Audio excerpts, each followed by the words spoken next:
اعوذ باللہ من الشیطان الرجیم بسم اللہ الرحمن الرحیم الحمد للہ رب العالمین الرحمن الرحیم والصلاة والسلام علی سید الانبیاء والمرسلین امام المتقین شفیع المذنبین خاتم النبیین سیدنا و مولانا محمد وعلی آلہ و اصحابہ و احبابہ اجمعین۔ عقائد اہل سنہ والجماعہ میں جو ہماری گفتگو ہے وہ روایت حدیث پہ ہے۔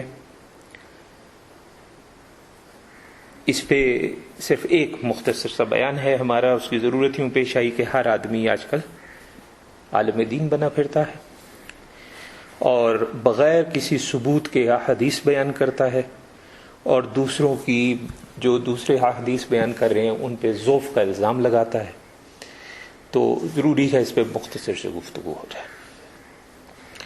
اس میں 4 فتنے پہلے تو میں عرض کر دوں ہیں جو سر اٹھا رہے ہیں۔ ایک ہے انکار حدیث کا، ایک ہے کہ غیر صحیح احادیث کا انکار اور احادیث کے ضعف کا نعرہ، ایک ہے بخاری یا بخاری اور مسلم یا صحاح ستہ کے سوا تمام جو کتب حدیث ہیں ان کا انکار، اور ایک فتنہ ہے کتب حدیث خود سے پڑھنا۔ ان پہ پہلے مختصر سے چند لمحے بات کرتے ہیں۔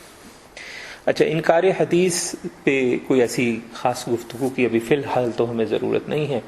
اس کی وجہ یہ ہے کہ یہی سمجھ لینا کافی ہے کہ بغیر حدیث کے نہ نماز کا طریقہ ہمیں ملے گا اور نہ ہی بہت سے دوسرے معاملات جو ہے اس کے اندر کسی قسم کی رہنمائی ملے گی۔ جیسے قرآن میں بس یہ کہہ دیا کہ نماز قائم کرو، لیکن نماز قائم کرنے کا طریقہ قرآن مجید میں کہیں بھی نہیں ہے، اور وہ کیسے اب قائم ہوگی؟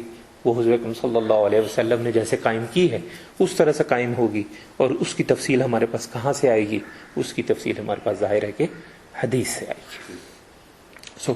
اس پہ اس سلسلے میں صرف اتنی ہی بات کرنا کافی ہے۔ پھر کسی وقت ہو سکتا ہے کہ 2 یا 3 نشستوں پہ مبنی ہم ایک باقاعدہ اس پہ بھی ایک بیان کر لیں، تفصیلاً بیان کر لیں، اور اگر اس موضوع پہ کچھ پڑھنا چاہیں تو 1-2 رسائل اور کتب ہیں میرے پاس، وہ آپ وہ بھی دیکھ سکتے ہیں، کسی وقت کر بھی لیں گے، بیان بھی کر لیں گے۔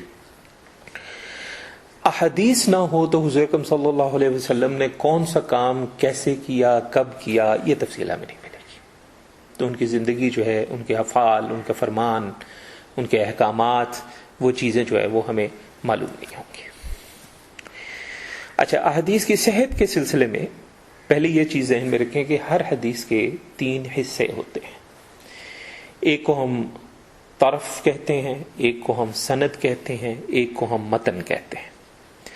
اور ایک مثال کے طور پہ بخاری شریف کی حدیث کہ ہم سے ابو الیمان نے حدیث بیان کی، ان کو شعیب نے، ان کو ابو الزناد نے، اعرج سے انہوں نے ابو ہریرہ رضی اللہ تعالی عنہ سے نقل کی کہ بے شک رسول اللہ صلی اللہ علیہ وآلہ وسلم نے فرمایا، قسم ہے اس ذات کی جس کے ہاتھ میں میری جان ہے، تم میں سے کوئی بھی ایماندار نہ ہوگا جب تک میں اس کے والد اور اولاد سے بھی زیادہ اس کا محبوب نہ بن جاؤں۔ اب اس میں جو شروع کا حصہ ہے، ہم سے ابو الیمان نے حدیث بیان کی، ان کو شعیب نے، ان کو ابو الزناد نے اعرج سے، انہوں نے ابو ہریرہ رضی اللہ تعالی عنہ سے نقل کی۔ یہ جو حصہ ہے اس کو ہم کہہ رہے ہیں کہ یہ سند ہے۔ اچھا، اور وہ جو ایک فقرہ ہے کہ رسول اللہ صلی اللہ علیہ وآلہ وسلم نے فرمایا، یہ طرف ہے، اور متن ہے کہ قسم ہے اس ذات کی جس کے ہاتھ میں میری جان ہے، تم میں سے کوئی بھی ایماندار نہ ہوگا جب تک میں اس کے والد اور اولاد سے بھی زیادہ اس کا محبوب نہ بن جاؤں۔ یہ ہے متن۔ اچھا، جب ہم کہتے ہیں کہ یہ حدیث صحیح ہے تو اس کا مطلب یہ ہے کہ اس کی سند میں موجود جتنے بھی راوی ہیں وہ عادل ہیں، ثقہ ہیں، متقی ہیں، پرہیزگار ہیں۔ اس کی 5 شرائط ہیں بنیادی طور پہ، وہ علوم الحدیث کے اندر اس کی تفصیل ہے۔ اچھا، اب اسی سند کے جو راوی ہیں ان میں سے کچھ راویوں کی جو عادت ہے یا ان کی جو خصوصیات ہیں ان کی بنیاد پر ہم یہ کہہ سکتے ہیں کہ حدیث حسن ہے یا ضعیف ہے یا موضوع ہے یا جو بھی اقسام ہیں وہ کر سکتے ہیں، لیکن یہ سارے کے سارے اعتراضات جو ہیں یہ سند پر ہیں۔ متن پر جب اعتراض ہوتا ہے تو علیحدہ سے بیان کیا جاتا ہے کہ متن پر یہ اعتراض ہے، تو اس سے اگر متن پہ کوئی الزام کسی نے نہیں لگایا ہے تو اس سے متن کی صحت پہ کوئی ایسا خاص فرق نہیں پڑتا ہے۔ اسی وجہ سے ہم کہتے ہیں کہ ضعیف روایات کو فضائل کے لیے استعمال کرنے میں کوئی مذائقہ نہیں ہے۔ اس پہ بڑے بڑے لوگوں نے کلام کیا ہے، بات کی ہے، اور اس کی وجہ یہی ہے کہ خالی اگر متن پہ کسی محدث نے، کسی بڑے محقق نے اگر الزام نہیں لگایا ہے اور صرف سند کی بنیاد پہ بات کر رہے ہیں تو پھر اس کو فضائل میں استعمال کیا جا سکتا ہے۔ اس میں ہم بعد میں بات کریں گے، تفصیل سے بات کریں گے۔ اچھا، یہاں یہ بھی ذہن میں رکھیں کہ امام بخاری رحمۃ اللہ علیہ کے زمانے میں تو حسن کی میں نے کہیں تذکرہ نہیں دیکھا کہ حسن حدیث کی کوئی اصطلاح موجود تھی، میری نظر سے نہیں گزرا۔ اس اصطلاح کا اضافہ بعد میں کیا گیا ہے۔ تو امام بخاری کے زمانے میں جہاں تک میں نے دیکھا ہے کہ حسن جو روایات ہیں ان کو بھی صحیح کے ہی درجے میں شمار کیا گیا ہے۔ اب یہ اصطلاحات آئی کہاں سے، ان کی ضرورت کیوں پیش آئی؟ امام ابن سیرین رحمۃ اللہ علیہ نے اس سلسلے میں فرمایا ہے کہ پہلے ہمیں رجال پوچھنے کی ضرورت محسوس نہیں ہوتی تھی، مگر جب فتنہ پیدا ہوا تو ہم نے حوالہ پوچھنا شروع کر دیا۔ اب امام ابن سیرین جو ہیں وہ بنیادی طور پہ تابعی ہیں، اور محدثین میں کچھ لوگوں کا یہ خیال ہے کہ یہ جس فتنے کی بات کر رہے ہیں یہ وہ فتنہ ہے جس کے نتیجے پہ امیر المؤمنین حضرت عثمان رضی اللہ تعالیٰ عنہ شہید ہوئے۔ اور امام ابن سیرین رحمۃ اللہ علیہ کے اس قول سے یہ تو پتہ چل جاتا ہے، ثابت ہو جاتا ہے کہ اسناد کا استعمال جو ہے پہلی صدی ہجری میں شروع ہو گیا تھا۔ تابعین کے زمانے ہی میں یہ سند کا جو نظام ہے، جو سسٹم ہے، یہ آ چکا تھا۔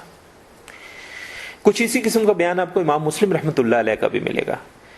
آپ مقدمہ جو صحیح بخاری کا ہے، صحیح مسلم کا ہے، اس میں فرماتے ہیں کہ وضع حدیث کا فتنہ پیدا ہونے سے پہلے ہمیں کسی سے سند پوچھنے کی ضرورت محسوس نہیں ہوتی تھی، مگر یہ فتنہ پیدا ہونے کے بعد ہم نے لوگوں سے ان کے رجال، یعنی جو سند میں لوگ ہیں موجود، پوچھنا شروع کر دیے۔ اگر ان کے رجال اہل السنہ سے ہوتے تو ہم قبول کر لیتے، اور اگر اہل البدع سے ہوتے تو ہم اس کو قبول کرنے سے انکار کر دیتے۔ تو یہ اہل سنہ کی اصطلاح، اہل البدع کی اصطلاح یہ بھی اس زمانے میں شروع ہو چکی تھی، اور یہ وہ جسے کہتے ہیں نا کہ صورتحال تھی جس کی وجہ سے علم الحدیث میں یہ اسماء، رجال، جرح، تعدیل، ان سب کی جو ہے وہ ہمیں ضرورت پیش آئی ہے۔ اچھا، سند کی بنیاد پہ شروع میں تو صرف 3 ہی اقسام ہوا کرتی تھی، یا صحیح ہوتی تھی، یا ضعیف ہوتی تھی، یا موضوع ہوتی تھی جسے ہم گھڑی ہوئی یا جھوٹی کہتے ہیں کہ یہ جھوٹی ہے، حضرت صلی اللہ علیہ وسلم نے ایسا کچھ نہیں فرمایا، یا اگر روایت صحابی سے ہے تو صحابی نے نہیں یہ فرمایا یا نہیں کیا، یہ جھوٹ ہے، اس کو ہم موضوع کہیں گے۔ اردو میں موضوع، وضع، موضوع اس طرح کہتے ہیں۔ بعد میں ائمہ نے جو جرح و تعدیل اور رجال اس پہ مزید کام کیا، اور صحیح کے درجے میں حسن کا اضافہ کیا، اور ضعیف کے جو عربی میں جو ہے ضعیف کہیں گے، لیکن یہ ہے کہ ضعیف کے درجے میں جہاں تک مجھے یاد پڑتا ہے کوئی 13-14 اقسام انہوں نے جو ہے وہ اس میں اضافہ کیا۔ اچھا، پھر صحیح کے درجے میں بھی 2 اقسام کا اضافہ ہوا، یعنی صحیح بھی 2 اقسام ہیں، حسن میں بھی پھر 2 اقسام ہیں، اور پھر ضعیف کے اندر آپ کے پاس پھر کوئی 13-14-15 کے قریب اقسام ہیں، اور پھر ایک موضوع یعنی جھوٹی جو ہے وہ موجود ہے۔ بلکہ کچھ لوگوں نے پیمانہ زیادہ سخت کیا تو اس سے بھی زیادہ کیا۔ کسی ایک جگہ مجھے یاد پڑتا ہے غالباً 80 اقسام کا بھی تذکرہ ہے، لیکن جو عام رائج ہے بات وہ یہی ہے، یہ 15-16 کے قریب کل سب ڈال کے، اگر صحیح کی 2، حسن کی 2، ضعیف اور موضوع سب ڈال دیں تو 15 سے 17-18 کے قریب زیادہ جو اصطلاحات استعمال ہوئی ہیں وہ یہی استعمال ہوئی ہیں۔ اور تقریباً تمام مکاتب فکر جو حدیث کے علم کو مانتے ہیں، چاہے وہ اہل حدیث ہیں، چاہے وہ علماء بریلی ہیں، چاہے وہ علماء دیوبند ہیں، جو بھی لوگ اس کو تسلیم کرتے ہیں، یا معتدل اہل تصوف ہیں، جو بھی اس علم کو تسلیم کرتے ہیں، انہوں نے یہ اقسام نہ صرف قبول کی ہیں بلکہ ان کا تذکرہ بھی کیا۔ اچھا، اب ایک چھوٹا سا آپ کو بتا، مجھے قصے سنانے کا بڑا شوق ہے تو ایک بار کسی جگہ میں نے ایک یہاں گروپ پہ ہمارا وہ تھا، پہلے ایک بڑا ایکٹیو چلا کرتا تھا گروپ، آپ کو یاد ہوگا، تو اس میں نے ایک حدیث پیش کی، تو ایک صاحب نے فوراً اس کا جواب دیا کہ یہ تو ضعیف ہے، اور ایک طرح سے دیکھا جائے تو بات درست تھی، وہ واقعی ضعیف تھی، لیکن جو بات شاید ان کے علم میں بھی نہیں تھی وہ کیا ہے، ایک تو وہ بات میں نے پہلے عرض کر دی کہ جو احکامات ہیں اس کے لیے ضعیف حدیث استعمال نہیں ہوتی ہیں، لیکن جو فضائل ہیں اس کے لیے غیر صحیح، میں غیر صحیح کا لفظ استعمال کر لیتا ہوں، چلو غیر صحیح جو ہے روایات یا حدیث استعمال ہوتی ہیں، لیکن اس بات کو اگر چھوڑ بھی دیں تو ہاں یہ کہ ضعیف میں کچھ ایسے درجات بھی ہیں جن کو فضائل کے لیے بھی استعمال نہیں کرنا ہم نے، وہ بعد میں بات کریں گے۔ اچھا، عام طور پہ علماء برائی کو روکنے کے لیے، نیکی کا شوق پیدا کرنے کے لیے غیر صحیح استعمال کرتے ہیں روایات، اور اس بات کا ثبوت ہمیں ہر مکتبہ فکر کے علماء سے یا بڑے اکابرین جو ان کے ہیں ان سے مل جاتا ہے۔ جیسے مثال کے طور پہ ابن تیمیہ صاحب نے بھی اس بات کا تذکرہ کیا ہے، جن کو علماء اہل حدیث، شیخ الاسلام میرے خیال اگر مجھے صحیح یاد ہے تو مانتے ہیں۔ پھر زکریا کاندھلوی صاحب جنہوں نے فضائل اعمال لکھی ہے، جو تبلیغی جماعت استعمال کرتی ہے، اس کے اندر بھی بے تحاشا ایسی روایات ہیں جو شدید ضعیف ہیں، لیکن انہوں نے بھی یہی کہا کہ جی فضائل کے اندر ضعیف روایت کو استعمال کیا جاتا ہے، یہ ان کے اپنے الفاظ ہیں۔ اسی طرح پھر آپ لے لیں جیسے الیاس ستار قادری صاحب ہیں جو دعوت اسلامی کے بانی ہیں، ابھی بھی حیات ہیں، آپ کو پتہ ہے، تو ان کی وہ فیضان سنت کتاب ہے، اس میں بھی آپ دیکھیے تو وہاں بھی آپ کو یہی انداز ملے گا کہ بھی جو غیر صحیح حدیث ہیں ان کو فضائل کے لیے استعمال کرنے میں کوئی حرج نہیں ہے۔ تو تینوں یہ بڑے مکاتب فکر یہ کام کرتے ہیں، اور تو اور آپ یہ بھی اندازہ کریں کہ ایون وہ اہل تشیع حضرات بھی اس بات کا قائل ہیں، وہ بھی ضعیف روایات کو فضائل میں استعمال کرتے ہیں، تو یہ بھی آپ مطلب جو بھی اس پہ بات کرتا ہے۔ تو ہاں ضروری ہے یہ دیکھنا کہ جو اگر کسی ضعیف حدیث کو فضائل میں بیان کرتا ہے اور اس پہ عمل کرتا ہے، یہ ضروری ہے کہ وہ اس کو فرض نہ بنائے یا واجب نہ بنائے۔ اگر وہ یہ کرے گا تو پھر بات گڑبڑ ہو جائے گی، پھر معاملہ ٹھیک نہیں ہے۔ صلاۃ التسبیح پہ بھی کچھ لوگوں نے ذوف کا الزام لگایا، اس کی جو روایات ہیں، لیکن ہمارے یہاں اہل حدیث حضرات بھی، میں بہت سے ایسے لوگوں کو جانتا ہوں جو صلاۃ التسبیح بڑے ذوق سے پڑھتے ہیں، اور اسی طرح جو حضرات حضور اکرم صلی اللہ علیہ وسلم کا جب نام مبارک محمد آتا ہے صلی اللہ علیہ وسلم تو وہ انگوٹھے چومتے ہیں، یہ روایت بھی انتہائی ضعیف روایت ہے ضرور، لیکن بہت ضعیف روایت ہے، جس کے مطابق حضرت ابوبکر صدیق رضی اللہ تعالی عنہ نے یہ کیا تھا۔ لیکن صرف یہ کہ ایسا کوئی بھی عمل جو ضعیف سے ہمارے سامنے آتا ہے اس کو فرض نہیں بنانا، واجب نہیں بنانا، اس پہ بحث نہیں کرنی۔ اگر کوئی فرض کرو کہ ضعیف روایت کو استعمال نہیں کرنا چاہتا تو اس سے بھی بحث کرنے کی ضرورت نہیں ہے، وہ نہیں کرنا چاہتا۔ ایک شخص ہے جو استعمال کرنا چاہتا ہے لیکن فرض یا واجب نہیں بنا رہا، تو اس سے بھی بحث کرنے کی ضرورت نہیں ہے۔ مسئلہ صرف وہاں ہوتا ہے جہاں میں نے عرض کیا کہ فرض یا واجب اسے بنا دیا جائے، ورنہ کوئی مسئلہ نہیں ہے۔ اب ہمارے یہاں تو معاملہ ہی کچھ اور ہے، لوگ جو ہیں وہ ایک طرف تو فرائض اور واجبات کی پرواہ نہیں کرتے، اور دوسری طرف فضائل پہ ان کی بحثیں چل رہی ہوتی ہیں۔ اب یہ معاملہ ظاہر ہے کہ یہ معاملہ مناسب نہیں ہے، بلکہ ناانصافی ہے، میرے نزدیک تو ظلم ہے، ایسا نہیں کرنا چاہیے۔ اچھا، اسی طرح اب فضائل کے اندر اگر آپ کے پاس صحیح احادیث موجود ہیں یا قرآن کی آیات موجود ہیں تو بھی ضعیف کو استعمال کرنے کی ضرورت نہیں ہے۔ کوئی کرتا ہے تو میں یہ نہیں کہہ رہا وہ غلط کہہ رہا ہے، لیکن یہ کی ضرورت نہیں ہے۔ جب آپ کے پاس مستند قرآن سے آپ کو حوالہ مل گیا، جب فضائل ذکر کی میں ایک مثال دیتا ہوں، اب ذکر کا فضائل میں آپ کو قرآن سے بھی حوالہ مل جائے گا اور صحیح روایات بھی مل جائیں گی، تو پھر آپ کو اس میں ضعیف روایات کا استعمال کرنے کی ایسا کوئی خاص ضرورت محسوس نہیں ہوتی۔ بلکہ اس پہ بڑا دلچسپ میں بھی آپ سے ایک وہ شیئر کروں، کسی نے ہمارے آپ کو پتا کچھ لوگوں کو مناظرے کرنے کا بڑا شوق ہوتا ہے، تو ایک جگہ پہ کسی صاحب نے یہ عرض کیا کہ بھئی ہم فضائل دیکھیں نا، عجیب غریب باتیں کرتے ہیں یہ لوگ کہ جی فضائل میں ضعیف استعمال انہوں نے کہا جی کیوں کرتے ہیں، تو انہوں نے مثال دی، کہنے لگے کہ جی آپ کے جب ماں باپ بوڑھے ہو جاتے ہیں تو آپ ان کو کوئی کیا ان کی خدمت نہیں کرتے، بس سائڈ پہ پھینک دیتے ہیں، حالانکہ کوئی جیسے کہتے ہیں ریلیونس نہیں ہے، کوئی اس سے کوئی تعلق نہیں بنتا، لیکن انہوں نے یہ دیکھے کہ دیکھیں جی ضعیف کو بھی آپ اسی معنوں میں لیں کہ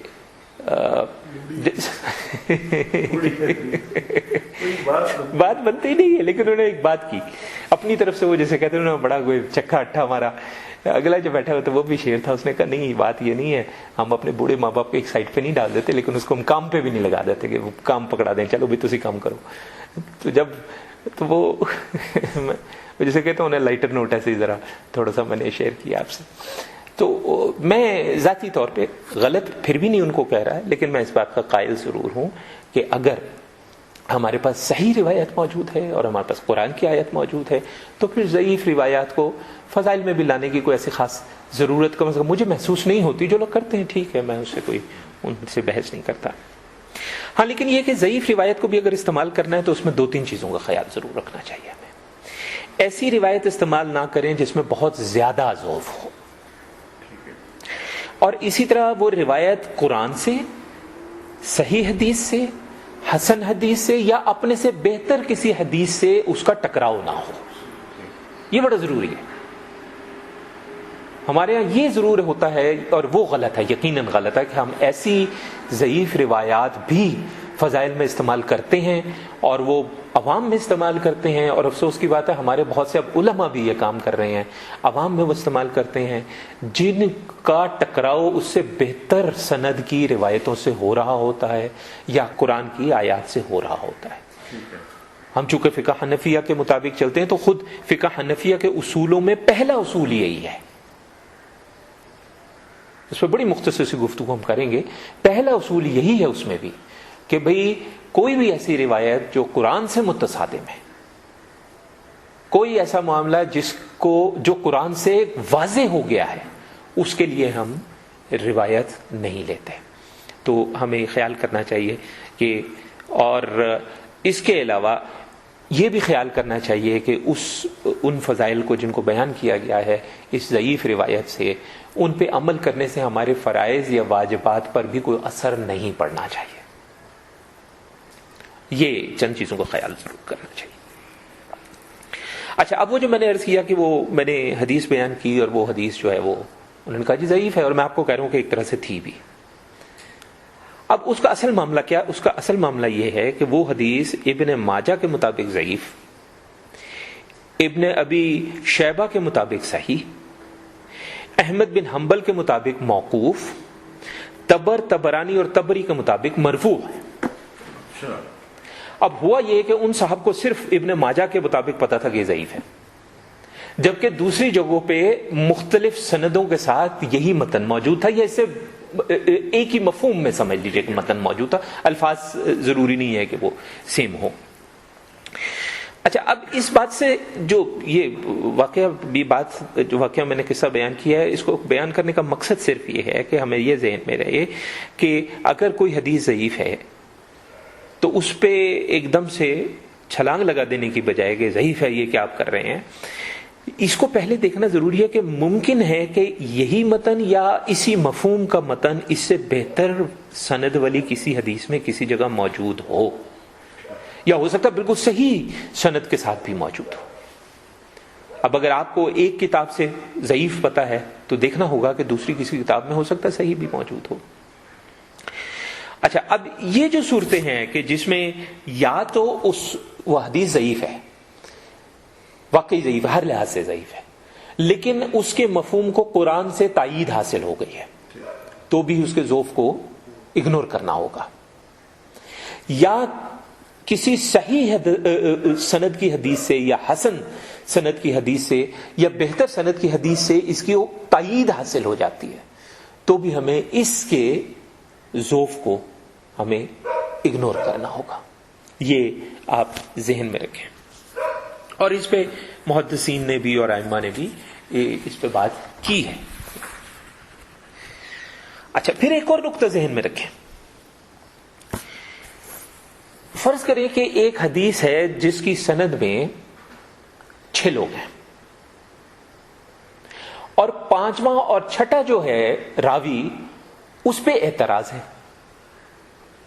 اس پہ جو اب اعتراض ہے اس کی وجہ سے ہم نے کہہ دیا یہ حدیث جو ہے یہ روایت جو ہے یہ ضعیف ہے، یا جو بھی اور مقطوع ہے، یا جو بھی کوئی بھی ایک قسم ہے، منکر ہے، جو بھی. اچھا ہم نے کہا جی یہ غیر صحیح ہے اور اس پر ہم نے شور مچا دیا.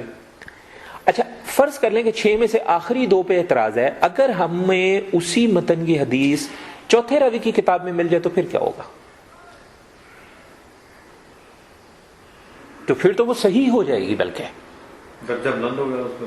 ہاں بس اب یہ ہم کہہ سکتے ہیں کہ جی اس سند ولی ہم قبول نہیں کریں گے جو کہ فرض کریں گے فلاں محدث کی کتاب میں ہے، اس سند ولی قبول کر لیں گے جو فلاں محدث کی کتاب میں ہے.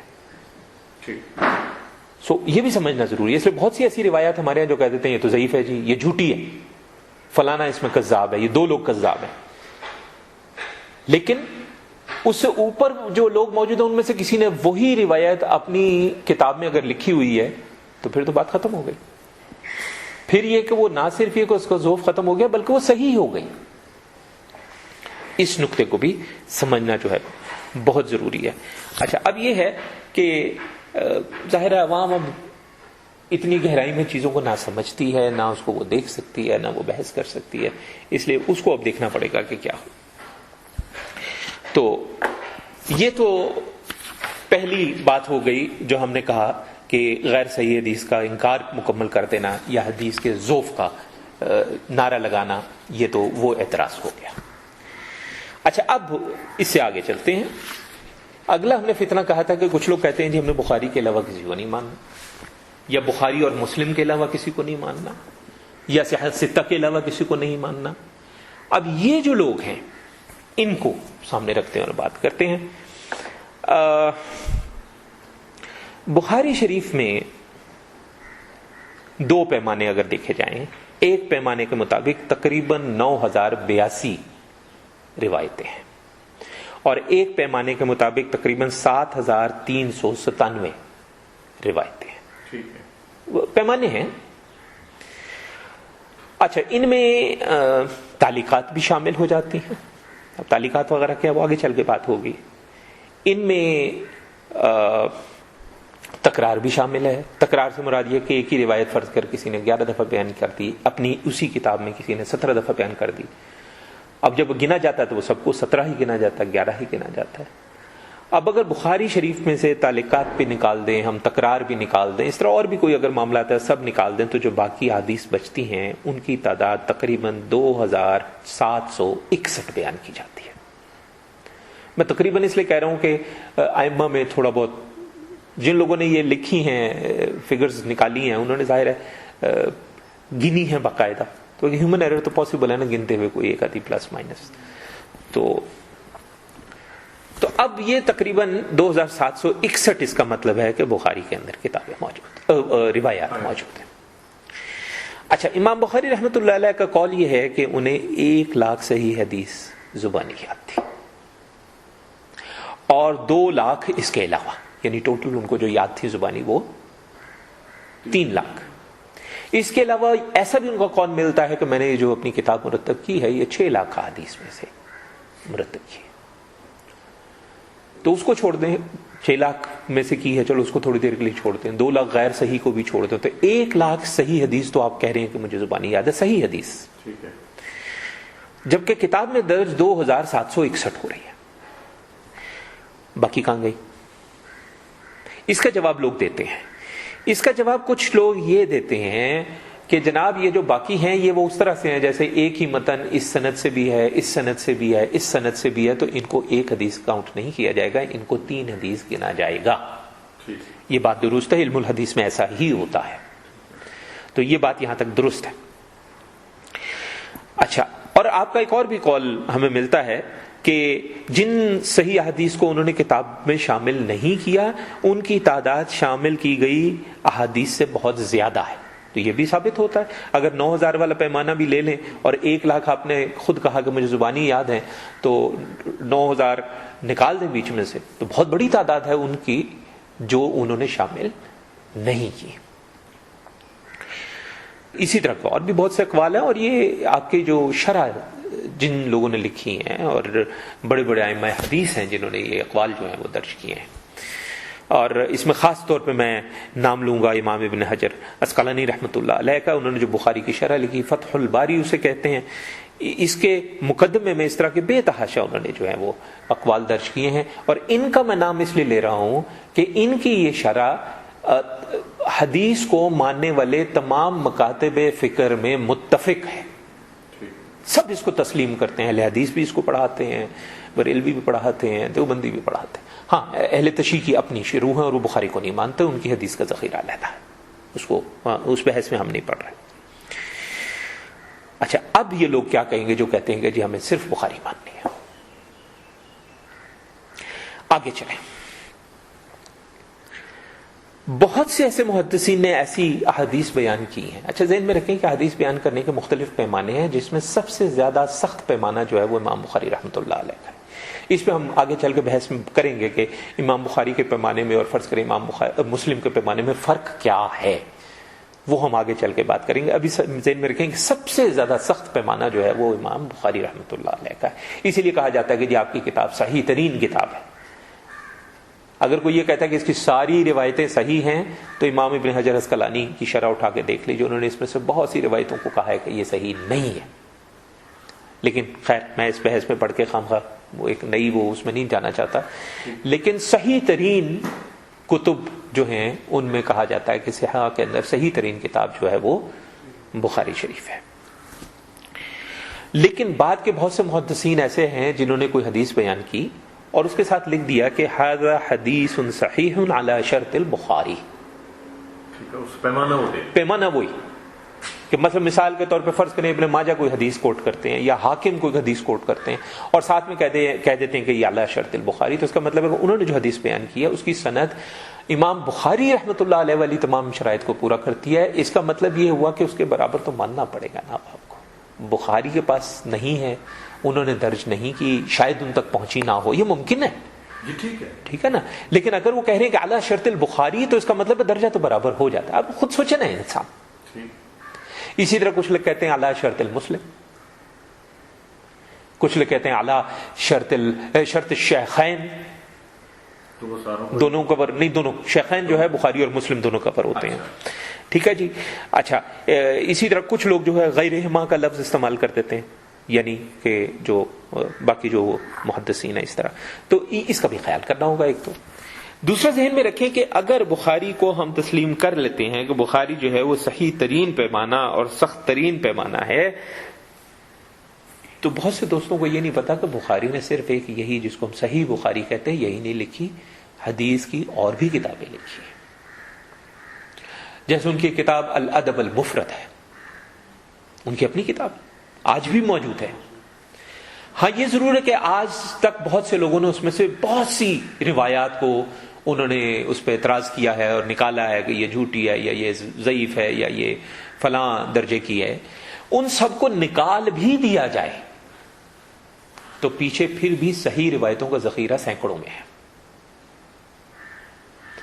اب اس کے اندر جو روایات ہیں اگر وہ میں پیش کر دوں تو آپ کیسے کہہ سکتے ہیں کہ ہم نے بخاری کے علاوہ جو بندہ کہتا ہے میں نے کسی کو نہیں ماننا، پھر وہ اب اس کو کیا جواب دے گا؟ انہی کی کتاب ہے. اور اس کتاب میں سے جن کو بہت سخت سوچ رکھنے والے بھی جو علماء مختلف مکاتب فکر کے جس میں اہل حدیث حضرات بھی شامل ہیں، انہوں نے جو نکال دی اس میں سے یہ نہیں مانتے ہیں، اس کے باوجود سینکڑوں میں ہے تعداد، اس کو بھی ماننا چاہیے. اور جو محدثین کہہ رہے ہیں اعلی شرط البخاری اس کو بھی اس کے برابر ماننا چاہیے. ایک انسان کا ذہن اس کو اور دل اس کو بتاتا ہے کہ یہ چیز اس طرح سے ہے. اچھا پھر امام بخاری رحمۃ اللہ علیہ نے یہ بھی کہا کہ اگر وہ تمام صحیح احادیث اکٹھی کرتے تو ان کی کتاب کئی دفاتر میں مکمل ہوتی، اور انہوں نے طوالت کے خوف سے ایسا نہیں کیا. اسی سلسلے میں امام ترمذی رحمۃ اللہ علیہ جن کی سنن ترمذی ہے، انہوں نے کہا ہے کہ ہم بہت سی احادیث کو امام بخاری رحمۃ اللہ علیہ سے پوچھا جاتا کہ وہ صحیح ہیں یا نہیں، اور ان کے اقرار کرنے کے بعد سنن میں شامل کی جاتی. اسی طرح امام مسلم رحمۃ اللہ علیہ جو ہیں وہ بھی ایک لحاظ سے امام بخاری کے شاگرد بن جاتے ہیں. وہ اس لیے کہ کچھ روایات ایسی تھی جس میں ان کو تھوڑا سا تھا شبہ تو سمجھ نہیں آ رہی تھی، تو امام بخاری سے ان کی پھر ملاقات ایک موقع پہ ہوئی، انہوں نے وہ پیش کی، انہوں نے اتنا خوبصورت آگے سے جواب دیا کہ امام مسلم رحمۃ اللہ علیہ جو ہیں وہ نہ صرف مطمئن ہو گئے، کیونکہ وہ بہت سے ائمہ کے پاس جا رہے تھے اور مطمئن نہیں ہو رہے تھے، نہ صرف یہ کہ وہ مطمئن ہو گئے، اور اس کے بعد جو ہے وہ انہوں نے باقاعدہ ان سے اجازت مانگی کہ میں آپ کے ہاتھ اور پاؤں چومنا چاہتا ہوں۔ اس کو بھی شارحین نے لکھا۔ اب پتہ نہیں وہ کیسے محدث تھے جو ہاتھ اور پاؤں چومنے کی اجازت مانگتے تھے، یہاں پہ تو ہاتھ اور پاؤں چومنے پہ پتہ نہیں کیا کیا شور اٹھتا ہے۔ لیکن چلو اس کو بھی چھوڑو، ہاتھ اور پاؤں چومنا کوئی فرض واجب تو نہیں ہے، چلو ٹھیک ہے، نہیں ہوتا، کوئی بات نہیں، ہاں چھوڑیں جی، ادب کو بھی چھوڑیں، نہیں چومتے، چھوڑیں۔ امام مسلم رحمۃ اللہ علیہ نے بھی اپنی کتاب جو ہے اس کے اندر اس بات کی تائید کی ہے کہ ان کی کتاب میں تمام صحیح احادیث نہیں آ سکی، یعنی جو انہوں نے لکھی ہیں اس کے علاوہ بہت سی صحیح احادیث ہیں جو وہ درج نہیں کر سکے، اس کے اندر وہ ذہن میں رکھیں آپ۔ اچھا، اب امام بخاری میں نے بتایا کہ اچھا انہوں نے امام مسلم نے بلکہ یہاں تک ایک دو جگہ پہ عرض کیا ہے، وعلیکم السلام۔ اچھا، امام مسلم رحمۃ اللہ علیہ نے تو ایک آدھ جگہ پہ ایک صحابی محدث کا غیر صحابی کے ہاتھ چومنے کا بھی تذکرہ کیا ہے، تو یہ تو خیر بحث علیحدہ ہے، اس کو آپ چھوڑ ہی دیں۔ اچھا، بخاری شریف میں بغیر تکرار کے میں نے کہا تقریباً 2500 سے زیادہ روایتیں ہیں، یہ 2700 کچھ میں نے عرض کیا تھا نا، 2500 سے زیادہ روایتیں ہیں۔ بخاری شریف اور مسلم کو ملا لیں اور پھر تکرار بھی نکال لیں اور تعلیقات وغیرہ سب کچھ نکال لیں تو تقریباً 4000 بنتی ہے، تقریباً اس لیے کہ رف فگرز ہے نا، 4000 بنتی ہے۔ اگر تمام صحاح ستہ ملا لیں اور تکرار نکال دیں، تعلیقات نکال لیں تو تقریباً 10,000 بنتی ہے، یعنی اس تمام صحاح ستہ کو شامل کر کے آپ کے پاس 10,000 احادیث ہیں، جبکہ امام بخاری 3 لاکھ کے حافظ ہونے کا دعویٰ کر رہے ہیں، جس میں سے 1 لاکھ صحیح اور 2 لاکھ غیر صحیح ہیں، اور امام احمد بن حنبل رحمۃ اللہ علیہ 7 لاکھ احادیث کے حافظ ہونے کا دعویٰ کر رہے ہیں۔ اور یہی نہیں، امام احمد بن حنبل رحمۃ اللہ علیہ کا جب وصال ہو گیا تو ان کے صاحبزادے نے تو یہ دعویٰ کیا کہ ان کے والد کو 1 کروڑ زبانی یاد تھی۔ آپ اندازہ کیجئے۔ ہاں، اب اس میں یہ بات درست ہے، ایسی بہت سی روایتیں ہوں گی جو تکرار کی وجہ سے مختلف سند کے ساتھ، ایک ہی متن 10 سندوں کے ساتھ، 17 سندوں کے ساتھ یا 20 سندوں کے ساتھ، جو بھی ہے اس کو بھی علیحدہ ہی گنا جا رہا ہے، یہ بات درست ہے۔ لیکن پھر بھی چلو ان کے صاحبزادے نے کہا نا کہ 1 کروڑ، چلو ہم مان لیتے ہیں تھوڑی دیر کے لیے، اگر کوئی الزام لگائے کہ انہوں نے ذرا ایگزیجریشن والے صاحب کی شان میں کی تھی، لیکن انہوں نے خود تو 7 لاکھ کا دعویٰ بہرحال پھر بھی کیا ہوا ہے امام احمد بن حنبل رحمۃ اللہ علیہ نے، تو یہ بھی ذہن میں رکھیں۔ اچھا، پھر اب آپ ایک چیز دیکھیے، بخاری میں ہم نے کہا کہ بڑے پیمانے کے حساب سے دیکھا جائے تو 9000 کے قریب، 9000 سے کچھ زائد روایتیں موجود ہیں، ہر طرح کی روایتیں شامل کر کے، تعلیقات بھی شامل کر کے، سب کچھ شامل کر کے۔ اچھا، جو احمد بن حنبل رحمۃ اللہ علیہ،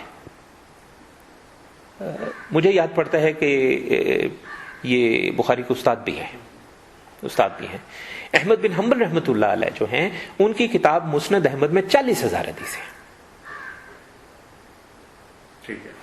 اور وہ جو 40,000 حدیثیں ہیں، اور اس میں سے کچھ لوگ کہتے ہیں نہیں 40,000 نہیں ہے، 30,000 ہے۔ وہ 30,000 وہ اس لیے کہتے ہیں کہ جو 10,000 کا اضافہ ہے وہ بعد میں اس کتاب میں ان کے صاحبزادے اور شاگردوں نے مل کے کیا تھا، اس لیے وہ 30,000 کہتے ہیں، اور جو باقی ہیں وہ اس اضافے کو شامل کر کے 40,000 کہتے ہیں۔ اب آپ کیا کہیں گے، ایک کتاب میں 40,000 حدیث ہے یار، آپ اس کو ایک طرف کر دینا چاہتے ہیں اور آپ کہتے ہیں کہ جناب ولی نہیں، بخاری کی صرف 9,000 ماننی ہے ہم نے، یا بخاری اور مسلم کی ملا کے کتنی کو بن جائیں گی؟ تکرار وغیرہ کے بغیر تو بنی صرف 4,000 رہی ہیں۔ اب آپ کیا کہیں گے؟ اور باقی پیمانے جو ہیں، اگر باقی لوگوں نے بھی جیسے میں نے کہا شرط البخاری کہا ہے تو اس کو تسلیم کرنا پڑا۔ اچھا، اسی طرح ایک چیز دیکھیں، اگر امام بخاری کی کتاب میں موجود تمام روایات درست ہیں، یا چلیں اکثریت، میں کہتا ہوں چلو 90% آپ کہتے ہیں درست ہے، چلو اگر کوئی بندہ اعتراض بھی کرتا، جو آپ کی صحیح روایات ہیں ان کی سند کے اندر جو رجال ہیں، جو راوی ہیں، اس کا مطلب وہ صحیح ہے. ان راویوں نے اگر کہیں اپنی کتابیں لکھی ہوئی ہیں تو اس کا کیسے انکار کریں گے کہ وہ راوی جس کو امام بخاری قبول کر رہے ہیں اس کا تو آپ امام بخاری کو تو قبول کریں اور اس راوی کا انکار کر دیں. اب عبد الرزاق رحمت اللہ علیہ بخاری میں ان کا نام موجود ہے اور ان کی ایسی سند بھی موجود ہے کہ جس سند کے ساتھ عبد الرزاق نے اپنی کتاب میں، کتاب کا نام مصنف عبد الرزاق ہے، اس میں 50,000 حدیثیں ہیں. اور مزے کی بات یہ ہے کہ نادان ہمارے کچھ دوست بخاری کا نعرہ لگاتے ہیں، عبد الرزاق کو کہتے ہیں کہ جی یہ تو قابل قبول ہی نہیں ہے، ان کی یادداشت کمزور تھی. تو بخاری میں سے عبد الرزاق والی ساری نکالے نا. پھر اصل میں ان کو غلط فہمی کہاں ہوئی ہے میں بتاتا ہوں. دیکھیں بہت سے راوی ایسے ہوئے ہیں کہ جو بالکل عادل، ثقہ، پرہیزگار، قابل بھروسہ تھے اور فرض کریں کہ 60 سال کی عمر کے بعد ان کا حافظہ جواب دے گیا. اب جو انہوں نے سے پہلے روایتیں لکھ دی ہیں یا بیان کر دی ہیں ان کو تو قبول کرنا چاہیے. بخاری نے یہی کیا ہے کہ ان کو قبول کیا ہے. جو اس کے بعد کی روایتیں تھیں وہ بعد کے محدثین نے بتا دیا کہ بھائی یہ بعد والی روایتیں ان کو قبول نہ کرو. اس سے آپ اس راوی کو یکسر مسترد نہیں کر سکتے، کیونکہ اگر آپ مسترد کریں گے جیسے عبد الرزاق کو آپ ریجیکٹ کر دیں، بخاری سے عبد الرزاق کی ساری حدیثیں نکال دیں. مجھے یاد پڑتا شاید مسلم میں بھی ہے عبد الرزاق، بخاری میں تو مجھے کنفرم ہے کہ ان کی ہے، کیونکہ میں نے مصنف عبد الرزاق کی کچھ روایتوں کی سند دیکھی ہے جو ایز از بخاری میں ہے. اگر وہ سند بخاری نے قبول کی ہے پوری تو اسی سند پہ اگر عبد الرزاق کی مصنف عبد الرزاق میں کتاب میں وہ روایت موجود ہے تو آپ کیسے انکار کر سکتے ہیں؟ تو ان کے جو موجود ہیں، اور امام بخاری سے پہلے بہت سی کتابیں لکھی جا چکی تھی، 100 سے زائد کی تعداد میں کتابیں موجود ہیں جو لکھی جا چکی تھی، ان کو دیکھنا پڑے گا. اور اگر ان میں سے کچھ ایسے لوگوں نے بھی لکھی ہیں جو ان کی سند میں موجود ہیں بخاری کے، تو اگر آپ بخاری کو مانتے ہیں تو پھر ان کو ماننا آپ پہ لازم ہو جائے گا، ورنہ آپ بخاری پہ اس کا مطلب ہے کہ صحیح طور پہ اعتماد نہیں کرتے ہیں. ٹھیک ہوگی جی بات؟ اچھا جی،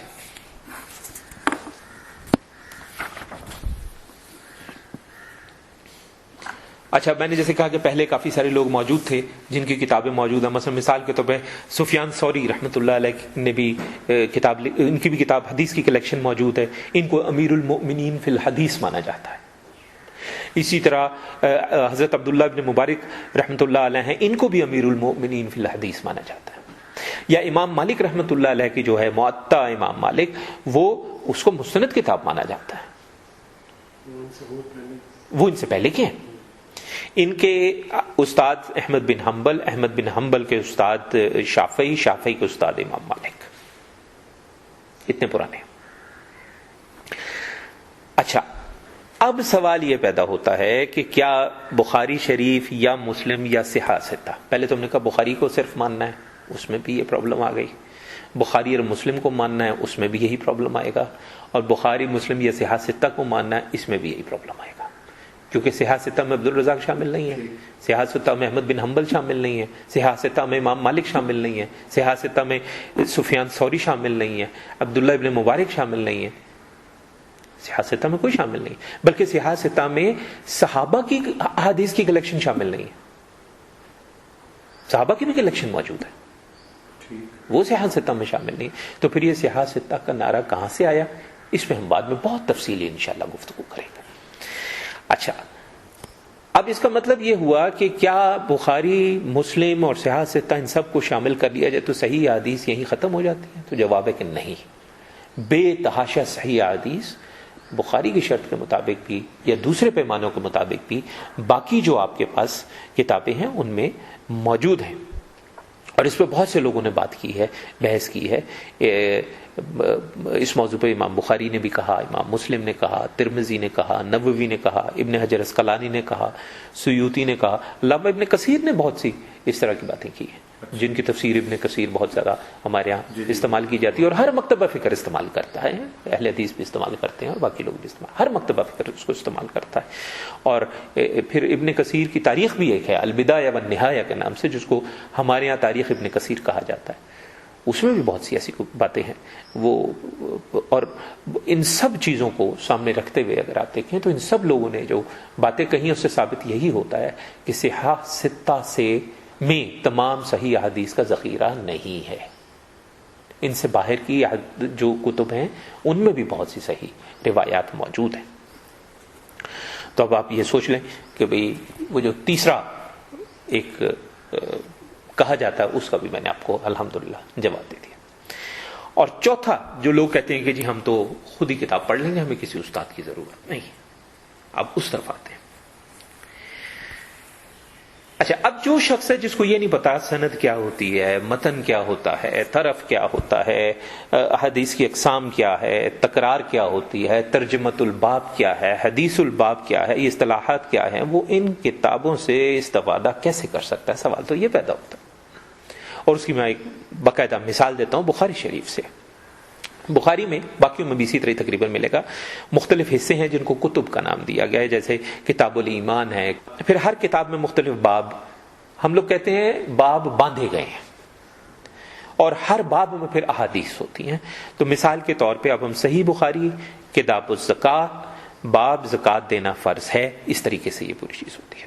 اس حساب سے اب مثال لیں، باب ہے امام پکار کر آمین کہے، اور عطا ابن ابی رباح نے کہا آمین دعا ہے، اور عبداللہ ابن زبیر نے اور ان کے پیچھے مقتدیوں نے اس زور سے آمین کہی کہ مسجد گونج گئی، اور ابو ہریرہ رضی اللہ تعالی عنہ امام کو آواز دیتے کہ دیکھو ایسا نہ کرنا کہ میری آمین جاتی رہے، اور نافع نے کہا عبداللہ ابن عمر آمین کو نہیں چھوڑتے تھے اور لوگوں کو اکساتے تھے کہ آمین کہو، اور میں نے ان سے اس باب میں ایک حدیث بھی سنی، اور پھر حدیث ہے، یہ حدیث نہیں ہے، اس کے اندر یہ جو عطا کا کہنا اور عبداللہ ابن زبیر کا کہنا اور ابو ہریرہ کی بات اور عبداللہ ابن عمر کی بات کہی گئی ہے، یہ حدیث شمار نہیں ہوگی، یہ روایت بھی شمار نہیں ہوگی۔ اس کی وجہ یہ ہے کہ اس میں سند نہیں ہے، ٹھیک ہے۔ یہ جو پورا ہے اس کو اصل میں ترجمۃ الباب کہا جاتا ہے، اس کے بعد جو حدیث ہے اس کو حدیث الباب کہا جاتا ہے۔ ترجمۃ الباب جو ہے وہ اس میں سند نہیں ہوتی عام طور پہ، یا اگر کسی نے دی بھی ہے تو کئی بار نامکمل ہوتی ہے۔ اچھا، اب اس میں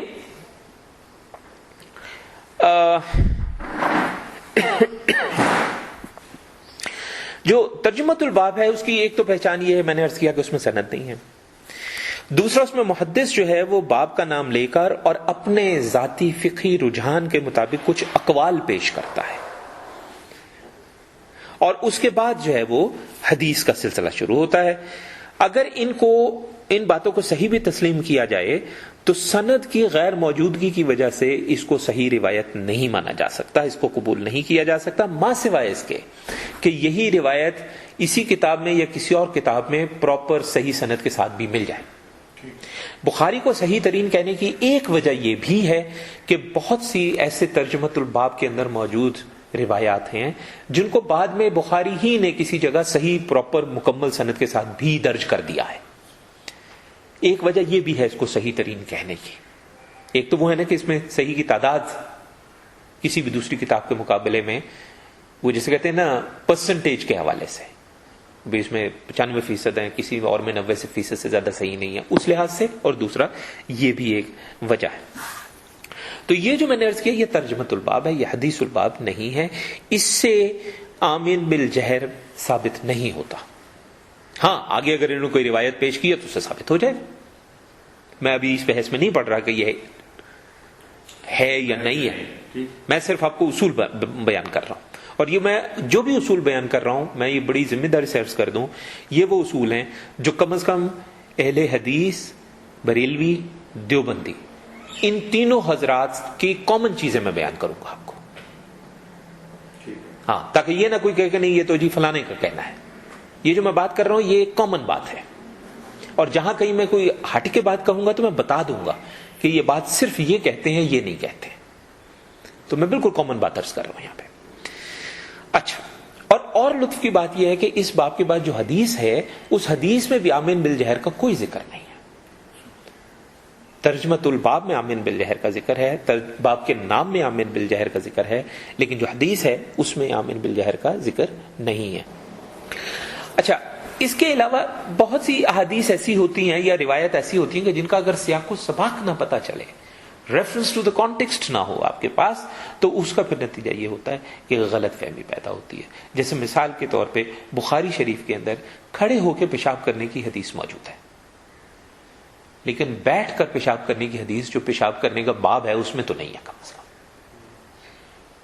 اور اس غلط فہمی کی وجہ سے میں ایسے لوگوں سے میرا واسطہ پڑا ہے جو اعلانیہ ہمیں کہتے ہیں کہ آپ لوگ بیٹھ کے پیشاب کرتے ہیں تو وہ ناجائز کرتے ہیں، کیونکہ بخاری کے اندر حدیث ہے کھڑے ہو کے پیشاب کرنے کی. حقیقت نہیں پڑی نا.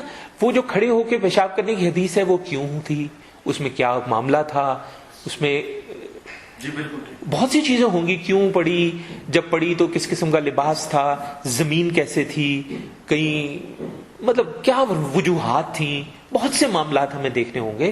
اس طریقے سے اس طرح نہیں ہے کہ بس حدیث کھولی پڑھی اور ہم نے کہا دیکھو جی یہ ہے، ایسے نہیں ہوتا. تو امید ہے کہ یہ جو ساری گفتگو ہماری ہوئی ہے اس میں کچھ بنیادی باتیں کم از کم آپ کو سمجھ آ گئی ہوں گی. اور یہ ہے کہ وہ جو عجیب و غریب قسم کے رجحانات ہمارے یہاں عوام میں چل رہے ہیں وہ بھی ان کے سلسلے میں بھی آپ کو ایک آئیڈیا ہو گیا ہوگا کہ آپ ان سے کیسے انہیں پہچانیں اور کیسے ان سے بچیں. تو اللہ تعالیٰ ہم سب کو علم حاصل کرنے کی توفیق عطا فرمائے، سیدھے راستے پہ رکھے. وصلی اللہ علی خیر خلقہ سیدنا و مولانا محمد وعلی آلہ و اصحابہ و احبابہ اجمعین برحمتک یا ارحم الراحمین.